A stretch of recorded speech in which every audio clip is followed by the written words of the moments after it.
Film की शुरुआत होती है माउंटेन्स इन्हीं पहाड़ों को दिखाने से, जहाँ एक जालिम राजा अपनी आर्मी को लड़ने की ट्रेनिंग दे रहा था, उन्हें लीड कर रहा था क्योंकि वो एक शहर पर हमला करने के लिए तैयार कर रहा था। इतनी ही देर में यह जालिम राजा की साथी भी आ जाती है जो एक विच चुड़ैल थी, जिस वजह से काफी खतरनाक थी। वो यहाँ शहर के हालात को देख कर आई है और राजा को बताती है कि ये वक्त हमला करने के लिए एकदम परफेक्ट है। इसलिए जालिम राजा की आर्मी, जिसका नाम बारबेगियन फौज था, वो शहर पर हमला कर देती है। इनका नाम बारबेगियन इसलिए था क्योंकि फौज में सभी वैशी जालिम खूंखार थे। जो सोल्जर थे वो भी जालिम थे। इसके अलावा कई सारे वुल्फ्स, भेड़िए और खतरनाक क्रोस, काले कौवे थे। उन्होंने शहर पर हमला करके बुरा हाल कर दिया। बहुत सारे लोगों को मौत के घाट उतार दी थी। इनमें जो सोल्जर्स थे उन्होंने शहर के लोगों पर तलवारों से हमला किया, जबकि वुल्फ्स लोगों पर झपट रही थी, घसीट कर नीचे गिराकर हमले कर रही थी। पर ये बात क्रोस की, वो पहले लोगों को चारों तरफ से घेर रही थी, फिर हमला करके उन्हें नोच नोच कर खा रही थी। इसीलिए वहाँ हर तरफ उन्हें खून फैल गया। तभी वहाँ जालिम राजा आ गया, पर इतना कुछ होने के बाद भी उसका दिल नहीं भरा और अब वो अपनी बारबेगियन फौज को इस शहर के महल पर हमला करने के लिए कहता है, जहाँ पर किंग यानी कि राजा रहता है। वो यहाँ से कुछ दूरी के फासले पर है क्योंकि ये जालिम राजा किंग की भी जान लेना चाहता है। अब हम किंग के बेटे को देखते हैं जो बिजली की गरज चमक देखकर घबरा रहा था, और जब बिजली एक पेड़ पर गिरी तो वो काफी डर गया। बिजली की खौफनाक आवाजें भी उसे बर्दाश्त नहीं हो रही थी, इसीलिए वो कानों पर हाथ रख के वहाँ से भागने लगा और एक महफूज सी जगह पर आकर चुप जाता है। पर इतनी देर में महल का सर्वेंट यहाँ आ गया। तो किंग के बेटे को यहाँ से लेकर महल आ गया, जहाँ पर किंग एक मीटिंग में मसरूफ थी। वो सर्वेंट को कहती है कि मेरे बेटे को कमरे में छोड़ाओ। किंग का बेटा, जिसका नाम निंग था, वो भागकर अपने मोम के पास आ जाता है, उनके गले से लग गया, बता देता है कि मैं आसमान की बिजली से डर गया था। उसकी मोम पहले मिंग को संभालती है और फिर उसे समझाने लगी कि बेटा, वो बिजली तुम्हें कोई नुकसान ना पहुंचाती, क्योंकि वो सिर्फ उन बुरे लोगों को सजा देती है जो जमीन पर तबाही मचाती है, लोगों पर जुल्म करती है। अब किंग यानी मिंग के डैड को पता चल गया था कि बारबेरियन फौज मेरे महल के करीब पहुंच गई है और जल्द वो यहाँ हमला कर देंगे। इसलिए वो अपने जनरल्स को इकट्ठा करके लड़ाई के लिए तैयार रहने को कहती है। और अब जैसे जालिम राजा और उसकी बारबेरियन फौज ने आकर हमला किया, किंग ने खुद भी इस लड़ाई में हिस्सा लिया। काफी मेहनत की ताकि कम से कम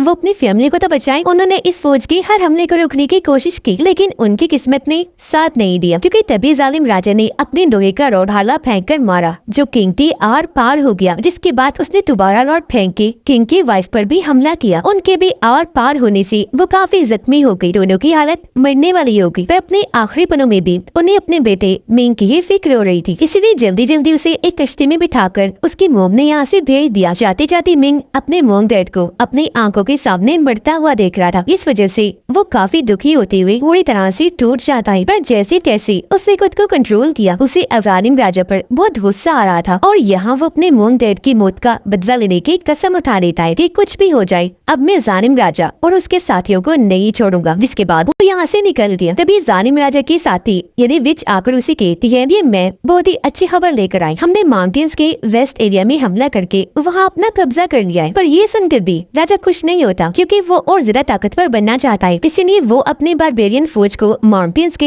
ईस्ट एरिया पर भी हमला करने के लिए तैयार होने को कहता है। पर उनका ये वाला टास्क आसान नहीं था, बल्कि यूं कहीं कि मौत को दावत देने वाली बात थी, क्योंकि विच उसे बताती है कि ईस्ट एरिया में हमला करना बेहद मुश्किल है। वजह ये है कि सालों से एक ब्लैक ड्रैगन ईस्ट एरिया की हिफाजत कर रहा है, जो बहुत ही बड़ा और खतरनाक है, और वो वहाँ की एक केव गार में। जिस पर राजा कहता है कि कोई मसला नहीं, हम उस ड्रैगन से बचते हुए वहाँ हमला कर देंगे, जिसके लिए हम बहुत बड़ी टनल सुरंग बनाएंगे, जिसके रास्ते हम ईस्ट एरिया में जाकर वहाँ हमला कर देंगे। उसे कहती है कि ये भी कोई समझदारी का फैसला नहीं है, क्योंकि ऐसे तो हमें काफी टाइम लग जाएगा। पर राजा, जो अपने इरादों का पक्का था, कहता है कि जो भी है हमला करके वहाँ भी मैंने कब्जा करना है, और अगर हम सुरंग बना लेंगे तो मैं अपना प्लान बगैर ड्रैगन के खतरे से अंजाम दे पाऊंगा। और अब ऐसे ही करते करते 20 साल गुजर गए। उन माउंटेन्स के पास एक बहुत ही प्यारा छोटा सा गाँव दिखाया गया, जहाँ पर लोग बहुत अमन सुकून से रहती थी। यहाँ पर एक बड़ा आदमी बच्चों को ब्लैक ड्रैगन के बारे में बता रहा होता है कि उस ड्रैगन को काफी साल पहले एक गॉड इफ्ता ने सील यानी कि कैद कर दिया था। यही नहीं, बल्कि वो गॉड पूरी दुनिया की हिफाजत भी किया करते थे। वो स्काई आसमान की गॉड थी, जो बहुत ही पावरफुल ताकतवर है। वो 100 साल में एक बार एक ऐसे इंसान को चुनते हैं जो पूरी इंसानियत की हिफाजत करता है, लोगों को जुल्म से बचाता है। तभी इस गांव की एक लड़की दिखाई गई जिसका नाम यूरी था। उसके पास ये खूबी थी कि वो जानवरों से बात कर सकती थी। वो वो इसकी बात समझ सकते थे और ये उनकी, पर किसी को भी यूली की इस खूबी का अंदाजा नहीं था। हर कोई उसका मजाक बनाकर उसे पागल समझता था, यहाँ तक कि बच्चे भी उस पर हंसते थे। इतनी ही देर में यहाँ एक घमंडी लड़का अपने गार्ड्स के साथ आ गया, जो दरअसल इस गांव के हेड का बेटा था। वो यूली पर हंसते हुए उसका मजाक बनाने लगा और उसे इस बात से चुराने लगा कि तुम्हारे गाल पर लाल रंग का निशान बना हुआ है, जिस वजह से तुम बदसूरत लगती हो, तुम बिल्कुल कोई डेमन शैतान जैसी दिख रही हो, और बेचारे को काफी चिढ़ाता है। इस बीच वहाँ एक और लड़का आ गया जो काफी अच्छी आदत का था। वो तब से सब कुछ देख रहा था, इसलिए हेड के बेटे और उसके गार्ड्स को रोकता है कि तुम यूली को परेशान ना करो। वो हेड के बेटे को काफी बातें सुनाकर उसकी बेइज्जती भी करता है कि तुम में जरा इंसानियत नहीं, तुम कैसे एक मासूम लड़की को परेशान कर रहे हो। इस बात से अब हेड के बेटे को भी गुस्सा आ गया। वो जब आगे आया तो वो लड़का हेड की बेटी के मुंह पर मुक्का मारकर उसे नीचे गिरा देता है, जिसके साथ ही उसे वो ख्याल आने लगे जब जालिम राजा उसके मॉम डैड इनके किंग और रानी को मार रहा था। जी हाँ, ये लड़का और कोई नहीं बल्कि मिंग था, जो अब बड़ा हो गया है। बचपन में जो उसने देखा उस वजह से ये ख्याल उसे अक्सर सताते हैं और किसी के साथ भी वो गलत होते हुए नहीं देख सकता। इतनी ही देर में यह विच भी पहुँच गई, जो गाँव के एक आदमी पर हमला करके उसे मार गिराती है, जिसके बाद अपने हाथ को एक आदमी के सीने में घुसा देती है। हाथ आर पार करके बड़ी बेरहमी से उस आदमी का दिल निकाल देती है। ये चीज गांव के बूढ़े आदमी ने भी देख ली थी, इसीलिए वो फौरन गांव के हेड के पास गया और उसे इस खतरे के बारे में बताता है। साथ ही वो ये भी खबर देता है कि बहुत जल्द जालिम राजा की बारबेरियन आर्मी ईस्ट एरिया पर हमला करके वहाँ अपना कब्जा कर ले, जिस बीच वो हमारे गाँव पर भी हमला कर देंगे। ये सुनकर गाँव का हेड हंसने लगा,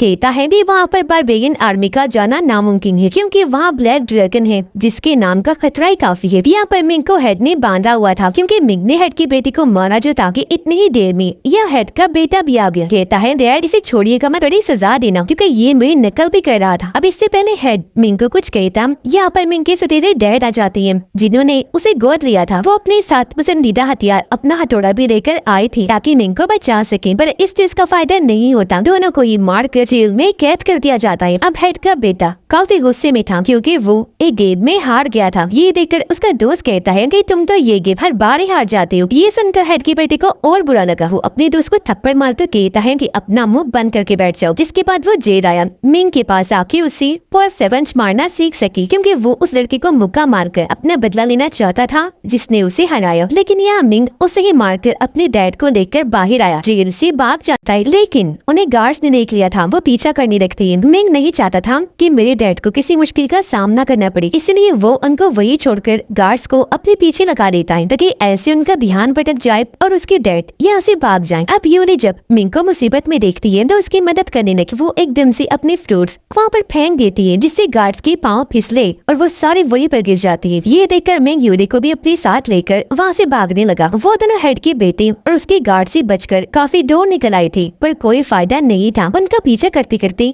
हेड का बेटा और गार्ड सोना उन्हें घेर लेते हैं। ये दोनों उस केव इन्हीं गाल के पास खड़ी थे, जिसके अंदर ब्लैक ड्रैगन को सील करके रखा गया था। पर इस चीज से अनजान मिंग यूली को लेकर केव के अंदर चलना चाहता है, जबकि हेड का बेटा, जिसे केव में ब्लैक ड्रैगन का पता था, वो अपने साथियों को रोक लेता है, अंदर जाने नहीं देता। जिसके बाद खुद वो यहाँ से चला गया ताकि इस बारे में अपने डैड को बता दे। अब उसका एक गार्ड भी ड्रैगन के बारे में जानता था, इसीलिए वो बाकी गार्ड्स को बताने लगता है। ये स्काई गॉड थे 3 दिन तक इस ब्लैक ड्रैगन से लड़ाई की थी, पर क्योंकि वो काफी ताकतवर गॉड थे, इसलिए उन्होंने ड्रैगन पर अपना काबू पाकर उसे यहाँ सील कर दिया। केव के अंदर मिंग और यूली जब एक जगह पर पहुंचे तो यहाँ वो अपनी अपनी जिंदगी के बारे में बताने लगते हैं। यूली कहती है कि रोज रोज लोग मुझे तंग करते हैं, काफी परेशानी देते हैं, जिनसे मैं बहुत तंग आ चुकी हूँ। मैं ऐसी जिंदगी चाहती हूँ जहाँ पर सुकून हो, कोई टेंशन परेशानी ना हो और कोई तंग करने वाला भी ना हो। उसकी ये बातें सुनकर मिंग भी काफी हद तक उसे जुड़ रहा था, क्योंकि उसने भी छोटी सी उम्र में अपने प्यारों को खो दिया। इससे पहले वो कुछ कह पाता, ब्लैक ड्रैगन जो सच में काफी बड़ा और खतरनाक था, वो अपनी डरावने सी आंखें खोलता है, जो यूली के बिल्कुल पीछे सो रहा था। वो अचानक ही उठ खड़ा हुआ और अब इनके सामने आ जाता है, जिसे देखकर पहले तो ये दोनों काफी डर जाते हैं। पर यूली, जो कि जानवरों से बात कर सकती थी, वो अपनी बातों के जादू से ड्रैगन को कंट्रोल में कर ही रहती है। डरो मत, हम तुम्हें कोई नुकसान नहीं पहुंचाएंगे। या वो झूठ बोल देती है कि माउंटेन्स के आसपास के लोग भी तुम्हें कोई नुकसान नहीं पहुंचाएंगे कभी भी, क्योंकि वो तुम्हें कोई खतरा नहीं बल्कि अपना गॉड समझते हैं। अब ये सुनकर तो ब्लैक ड्रैगन काफी खुश हो जाता है। वो यूली को कहता है कि मैं तुम्हारे गाल पर बना लाल निशान ही कर देता हूँ। जो कहकर वो आगे आया, अपनी ताकत उसके लाल निशान पर लगाता है, जिससे अगले ही पल वो निशान गायब हो गया और उसका गाल अब बिल्कुल ठीक हो गया था। पर ड्रैगन फौरन कहता है कि ये मैंने तुम्हारा इतना बड़ा मसला हल कर दिया, अब बदले में मेरे लिए भी तो कुछ करो ना। तुम मेरे एक हथौड़े को पत्थर में से निकाल दो जो वहाँ पर मजबूती से अटका हुआ है। अब दोनों को ये काम काफी मुश्किल लग रहा था। मिंग तो डरा भी हुआ था कि इंसान मेरी मदद करनी चाहिए या नहीं, लेकिन क्योंकि वो काफी बहादुर था, इस बात को नजरअंदाज करके हिम्मत से काम देता है। उसने बहुत कोशिश की, अपनी पूरी ताकत लगाकर वो हथौड़े को निकाल ही देता है, पर अगले ही पल उन्हें अंदाजा हो गया कि कोई ऐसे ही नहीं लगाया हुआ था, बल्कि असल में स्काई गॉड की तरफ से लगाई गई यही वो सील थी जिसने अब तक ड्रैगन को यह कैद किया हुआ था। पर हथौड़ा हटाते ही क्योंकि सील को तोड़ दिया गया, इसलिए अब ड्रैगन आजाद हो जाता है। ये एहसास होते ही कि हमने एक जानवर की बात मानकर कितनी बड़ी गलती कर दी, ये दोनों भी यहाँ से भाग जाते और ड्रैगन जो अब पूरी तरह आजाद हो गया था वो हर तरफ घूमने लगा। ये जब भाग रही थी तो वो इन पर भी अपने मुंह से आग गिराने लगता है। उसका ये खतरनाक रूप देखकर हम समझ गए कि फिर से वो अब बहुत बड़ी तबाही लाएगा। अब गांव के बड़े लोगों को उस केव से आवाजें आने लगी। ऐसा भी एहसास हुआ जैसे कि वहाँ की जमीन जोर से हिलती हो, जिससे लोग अंदाजा लगा देते हैं कि जालिम राजा की बारबेरियन फौज ने शायद वो हथौड़ा निकालकर ड्रैगन को आजाद कर दिया है। पर पास्करा हेड का बेटा इस बात से इनकार करके कहता है कि ये काम उनका नहीं बल्कि यूली और मिंग का है, क्योंकि मेरे सामने वो उस केव के अंदर गए थे। अब इस बात में कितनी सच्चाई है ये पता लग पाने के लिए गाँव के बड़े लोग उस केव के बाहर आ गए, जहाँ अंदर से यूली और मिंग निकलकर बाहर आ रही थी। उन दोनों को फौरन गार्ड से पकड़वा लिया जाता है और अब इनसे पूछताछ की जाती है कि इन्होंने क्या किया। यह मिंग झूठ नहीं बोलता, वो सच बता देता है कि हमने वो हथौड़ा उस पत्थर से निकाल दिया जिस वजह से ब्लैक ड्रैगन आजाद हो गया है। जो सुनकर सारे काफी परेशान हो जाते हैं, क्योंकि वो जान गए थे कि अब जल्दी वो ड्रैगन हमारे लिए जान का अजाब बन जाएगा, जिससे हमें बहुत खतरा होगा। इसलिए गांव का हेड यूली और मिंग को वहां बंधवा देता है और उन्हें मौत की सजा सुनाकर अपने गार्ड्स को हुक्म देता है कि उन्हें जिंदा जला दिया जाए। ये देखकर मिंग उससे जान की भीख मांगता है और कहने लगा कि मुझे एक और मौका दे दीजिए, मैं ब्लैक ड्रैगन को अपने कंट्रोल में कर लूंगा, जिसके बाद मैं हथौड़े की मदद से उसे दोबारा सील करके वहाँ कैद कर दूंगा। इसके लिए हेड मान तो गया, पर उसे मिंग पे भरोसा नहीं था कि वो ऐसा कर भी पाएगा या नहीं। इसलिए वो मिंग से कहता है कि अगर तो तुमने ऐसा कर लिया तो ठीक है, वरना हम यूली को भी जिंदा जला दे। फिर अब मिंग दोबारा से उस केव में गया, उसे वहाँ वो थोड़ा पड़ा हुआ दिख गया, जिसे फौरन वो उठाकर आगे बढ़ा ताकि ड्रैगन को कंट्रोल में कर सकूं। पर जैसे ड्रैगन ने उसे देखा वो मिंग पर हमला कर देता है, उसके पीछे पड़ गया। वो मुंह से आग निकालने लगा, जो आग इतनी ज्यादा थी कि इसका असर गांव के लोगों पर भी पड़ रहा था। उन्हें भी तकलीफ हो रही थी, इसीलिए हर तरफ अफरा तफरी मच जाती है। ब्लैक ड्रैगन को इतना खतरनाक पाकर वो गार्ड जो मिंग के साथ आए थे इधर उधर भागने लगते हैं, जिस वजह से गांव के बड़े लोग काफी परेशान हो गए। वो हर जगह उस नोट को ढूंढने लगते हैं जिस पर लिखा गया था कि इस ड्रैगन को सील कैसे किया जा सकता है या फिर इसे छुटकारा कैसे मुमकिन है। मिंग इतना बहादुर था कि वो अब ड्रैगन के पीछे पड़ जाता है, बार बार हथौड़े से उसकी दुम पर वार करता रहता है, जबकि उन दोनों की लड़ाई से गार्ड्स डरकर भाग रही होती। और अब मिंग बड़ी हिम्मत करके ड्रैगन की दुम पकड़ने में कामयाब हो जाता है और किसी तरह हथौड़े की मदद से ड्रैगन को कंट्रोल में भी कर लेता है। इस वजह से मिंग तो काफी खुश हो गया, पर इससे ड्रैगन को बहुत गुस्सा आ चुका था। वो अपनी दुम से मिंग पर वार करके उसे दूर फेंक देता है, जिससे हथौड़ा भी उसके हाथ से छूटकर गिर गया। गांव के बड़े लोगों को वो नोट भी मिल गया था, उस पर लिखा हुआ था कि ड्रैगन को सिर्फ आसमानी बिजली से ही रोका जा सकता है। जिस बीच ड्रैगन बार बार मिंग को उठा कर पटक के मार रहा था, लेकिन फिर हिम्मत करके वो हथौड़ा उठाता है और ड्रैगन से लड़ने के लिए बिल्कुल तैयार था। वो केव से बाहर खड़ा था। इससे पहले कि हथौड़े से ड्रैगन पर हमला करता, आसमान में बिजली चमकने लगी और फिर एक साथ बहुत सारी बिजली उस हथौड़े पर आकर गिरती है। और अब मिंग अपनी पूरी ताकत के साथ हथौड़े को जमीन पर दे मारता है, जिसका असर जैसे ड्रैगन पर हुआ वो खत्म होने लगता है, पूरा तबाह हो गया और ऐसे उस ड्रैगन का खात्मा हो जाता है। वो राख बन के खत्म हो जाता है और मिंग जिसने अपनी सारी ताकत लगा दी थी वो भी बेहोश होकर वहीं गिर गया। उसके हाथ से हथौड़ा भी छूटकर नीचे रिवर दरिया में गिर जाता है। ऐसे ही फिर अगली सुबह हो गई। मिंग जब लौट कर नहीं आया तो हेड समझ गया कि वो ड्रैगन को सील नहीं कर पाया, मारा गया। इसीलिए अपने डील के मुताबिक वो यूली को मारने का फैसला करता है, उसे जिंदा जलाकर। अब तभी यहाँ हेड का बेटा और उसके गार्ड्स आ गए, जो इतना खुश हो रहे थे, ऐसे अकड़ के चल रहे थे जैसे उन्होंने पता नहीं कितना बड़ा काम कर दिया, जिससे वो हीरो बन गए। ज्यादा घमंड उन्हें इस बात पर भी था क्योंकि उनके पास ड्रैगन का बड़ा सा सींग था। जिसके बाद हेड का बेटा अपने डैड यानी कि हेड को बताता है कि आप लोगों को मिंग ने धोखा दिया है। उसने ड्रैगन को सील करने वाला अपना वादा पूरा नहीं किया, बल्कि आसमानी बिजली जोरदार उस पर पड़ी और वो मारा गया। जिसके बाद वो सब लोगों को एक जगह पर इकट्ठा करके उन्हें ड्रैगन का सींग दिखाता है और कहने लगा कि हम लोगों ने ड्रैगन का खात्मा कर दिया है, मैंने खुद उसे मारा है। ये सुनकर सब लोग काफी खुश हो जाते हैं। वो हेड की बेटी की बहादुरी पर तालियां बजाने लगे और खूब जश्न मनाने लगते हैं, क्योंकि उन्हें लग रहा था कि ऐसे ड्रैगन के साथ साथ जालिम राजा की बारबेरियन आर्मी से भी हमारी जान छूट गई है। पर गांव का बुरा आदमी सबको चुप करवाता है, देता है कि अभी खतरा टला नहीं है। वो केव ईस्ट और वेस्ट एरिया को एक दूसरे से मिलाती है, उसकी वजह से हम मसले में फंस सकते हैं। इसलिए अब ये उस केव को बंद करने का फैसला करती है। पर हेड का बेटा बड़े घमंड से उनसे बात करने लगा। इस बात को टालकर वो सबको यूली के खिलाफ भड़काने लगता है। इसे मार देना चाहिए क्योंकि इसने कई लोगों की जान को खतरे में डाला था ड्रैगन को आजाद करके। लेकिन तभी यहाँ मिंग आ गया। इसे जिंदा देखकर हर कोई काफी हैरान रह जाता है, क्योंकि हेड की बेटे ने तो बताया था कि वो मर चुका है। पर इससे पहले मिंग यहाँ से चाय खोलता हेड का बेटा उसे बुज़दिल गायर कहने लगता है, और ये भी कि जब हम ड्रैगन से लड़ाई कर रहे थे तो ये हमें मुसीबत में अकेला छोड़कर भाग गया था। अब इन लोगों की बहस देखकर गाँव के हेड को गुस्सा आ गया। इसलिए वो अब मिंग के सामने दो ऑप्शन रखता है कि या तो यूली को जिंदा चला दिया जाएगा या फिर तुम्हें इस जगह को छोड़कर जाना होगा, जिसके बाद तुम कभी वापस लौटकर यहाँ नहीं आओगे। और अब क्योंकि मिंग की बातों का कोई भी यकीन करने को तैयार नहीं था, और वो ये भी नहीं चाहता था कि कोई मुझे बुज़दिल कहे, और अगर वो यहाँ रहेगा तो ये लोग यूली को जिना देंगे। इसलिए वो इस जगह को छोड़कर जाने का फैसला करता है। वो अपने सुतेरे डैड को अलविदा कहता है और यूली को अपने साथ लेकर वेस्ट एरिया की तरफ निकल गया, जहाँ वो पैदा हुआ था। एक दिन और एक रात के बाद ये लोग मिंग के घर पहुँच जाते हैं। और अब क्योंकि वो काफी सालों के बाद अपने घर आया था, तो यहाँ का सारा सामान देखकर उसे अपने मोम डैड की याद आने लगती है, जो सोचकर वो काफी किस्मती हो जाता है। उसकी आंखों में आंसू आ गए। या यूली को मिंग के मोम का आर्मर मिला, यानी कि मेडल का कवर, इसे कवच भी कहा जाता है, और साथ में एक सूट भी जो बिल्कुल नया था। और क्योंकि मिंग को अपने मोम की याद आ रही थी, इसलिए वो ये सूट यूली को पहनने को कहता है। वो जब पहन के आई तो मिंग को भी काफी अच्छी लगती है। लेकिन अचानक यहाँ पर बारबेरियन फौज के लोग आ जाते हैं, जिन्होंने इस पूरे जगह पर हमला कर दिया था। कुछ सोल्जर्स इन दोनों को भी पकड़ लेते हैं। उन्होंने इन दोनों के साथ साथ गांव के और भी कई सारे लोगों को बंदी बनाया हुआ था, जिन सबको लेकर वो एक खुफिया जगह पर आ जाती है और उन्हें खुदाई करने को कहती है। मिंग जब देखता है यह खुदाई करवाने के लिए सबके साथ, यहाँ तक कि औरतों के साथ भी कितना बुरा सलूक किया जा रहा है, तो उसे काफी बुरा लगा। इसलिए वो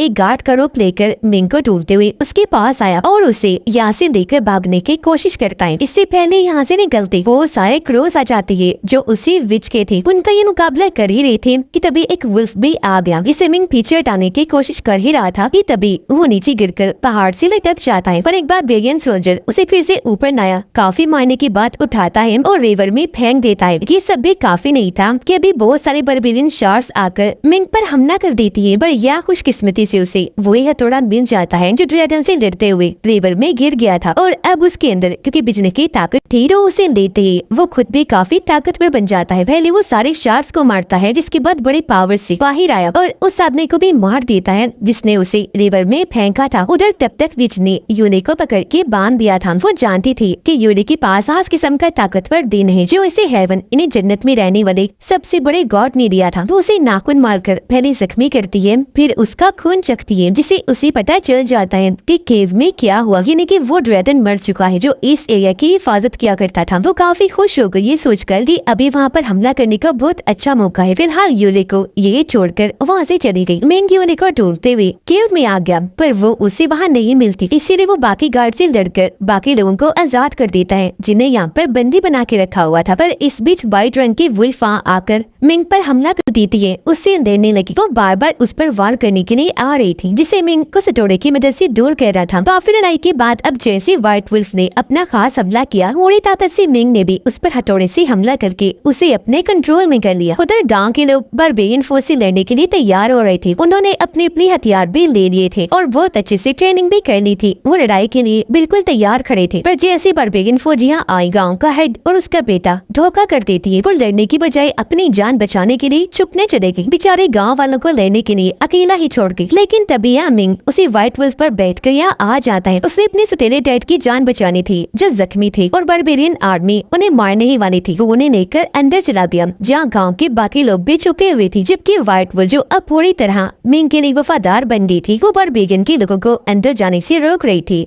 पर हमला करे। अंदर मिंग की डैड, जिनकी हालत काफी खराब थी, वो मिंग को देखकर काफी खुश हो रही थी, पर वो काफी दुखी हो जाता है क्योंकि तभी उसके डैड हाथों में ही दम तोड़ देते हैं। वो इस बात से टूट गया कि एक एक करके मैं अपने प्यारों को खो रहा हूँ। अब मिंग नहीं चाहता था कि बारबेरियन फौज इस गांव को नुकसान पहुंचाए। वो यहाँ के लोगों को लूट कर उन पर जुल्म करे, इसलिए वो सब लोगों को इकट्ठा करके उन्हें हिम्मत देता है कि आप लोगों को कैसे भी करके ईस्ट एरिया की हिफाजत करनी है, जिसके लिए सबको एक होकर बारबेरियन फौज से लड़ना है। हमारी ये लड़ाई बहुत बड़ी होने वाली है, जिसमें कैसे भी करके हमें उन्हें हराना है। और अब ये लोग जैसे बाहर आए, बारबेरियन फौज के साथ इतनी जोरदार लड़ाई होने लगी, जिस बीच यहाँ विच भी आ गई। मिंग जो काफी बहादुरी से लड़ रहा था, विच उसे कमजोर करना चाह रही और उसे पता था कि मिंग की कमजोरी क्या है, जो यूली थी। इसलिए विच मिंग की आंखों के सामने बड़ी बेरहमी से यूली का दिल निकाल देती है, जिससे यूली काफी कमजोर हो गई और उसकी आंखों के सामने ही मरने लगती है। ये करके विच का दिल नहीं भरा था कि वो अपने क्रोध वाले रूप में आकर यूली को लेकर वहाँ से गायब हो गई और एक पहाड़ की चोटी पर ले आई और यूली को वहाँ से नीचे फेंक देती है। ये चीज मिंग ने भी महसूस कर ली थी, उसे बर्दाश्त नहीं हुआ, इसलिए वो भी यूली को बचाने के लिए नीचे को जाता है। अब अचानक पता नहीं कहाँ से उसके अंदर ताकत आ जाती है, जो उसकी आर्मर को तोड़ देती है। उसके बहुत बड़े बड़े पंख निकल आए थे, जिनकी वजह से वो उड़ता हुआ नीचे आया और यूली को पकड़ लेता है। यह पता चला कि वो दरअसल स्काई गॉड बन गया था, इसीलिए तो उसकी बड़े बड़े पंख निकल आए थे, जिस गॉड के बारे में गाँव वाले बात किया करते थे, यानी कि जिन्होंने ड्रैगन को सील किया था, जो सबकी हिफाजत किया करते थे, जो कि 100 साल में एक बार सामने आते थे, वो भी एक इंसान के रूप में, जिसे गॉड को चुनते थे। यूली उसकी गोद में थी। ये दोनों अब नीचे आए, जहाँ यूली उसे कहती है कि मैं एक ऐसी जगह पर जाना चाहती हूँ जहाँ कोई दुख मुसीबत ना हो, बस सुकून और शांति हो। इतना कहती